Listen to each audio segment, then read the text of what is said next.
Morality is the practice of evaluating the permissibility of actions. The term right means that which should be done. Wrong means that which should not be done. The currency of morality is good. When I use good in a moral context, I mean good for something. Specifically, good is interest fulfillment. Bad is then defined as being interest frustration. Only minds have interests. To have an interest is to grant value or importance to an event or a state of affairs. For any given mind, the specifics of what these interests are and how they rank with respect to each other are subject to change and fluctuation. This interpretation of morality declares that what is right is determined by what is good for the fulfillment of the varying subjective interests minds hold. It then follows that it is always right for a person to do what best satisfies her interests. Put bluntly, there is no obvious reason for her not to do whatever she wants. This type of statement is why traditional moralists resist accepting subjective morality. They infer it to mean a free-for-all where anything goes. But in reality, there is more than one person whose interests matter. Even if anything is allowed in theory, in practice, this will not be the case. Most people want to live in a society that regulates behavior. For example, objectively harmful behaviors such as murder, rape, theft, and arson will be prohibited virtually universally.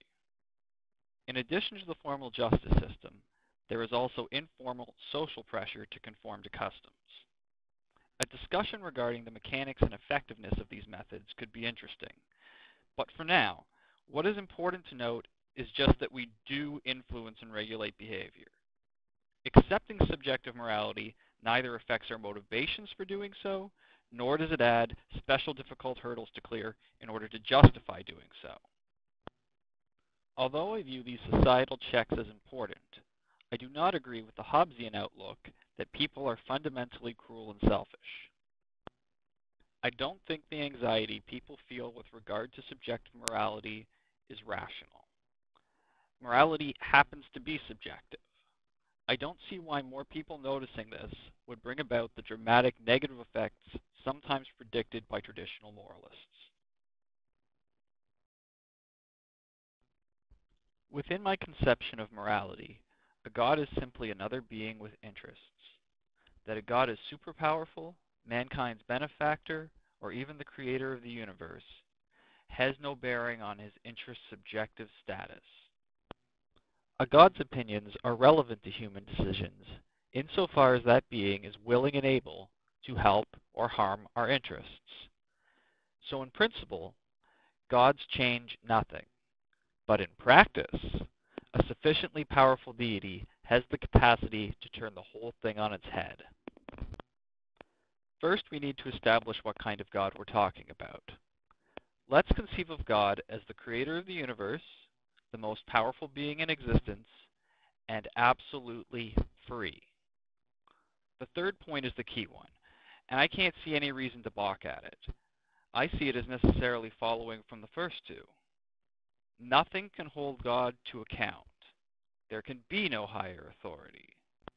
That is what it means to be God in monotheism. A radically free God is terrifying, but one that has obligations is absurd. If God can offer infinite reward or punishment, then any moral principle you might want to put forward is rendered insignificant. God's will trumps all other considerations. The debate becomes more nuanced if we don't assume that humans have immortal souls. But that is an extreme minority position amongst monotheists, so we'll leave it aside. The question is, how can one argue that it is right to do what will earn eternal torture? In this case, right would no longer mean what should be done.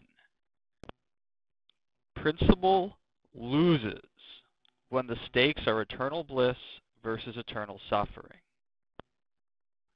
There is a large crowd of people who contend that God is real and morality is objective. They also suggest that this is a desirable state of affairs. All the hypothetical scenario of God existing alongside objective morality does is allow for the possibility of God making truly perverse demands. He might not, but he can. Regardless of whether morality is subjective or objective, divine command wins out if God threatens with eternal damnation.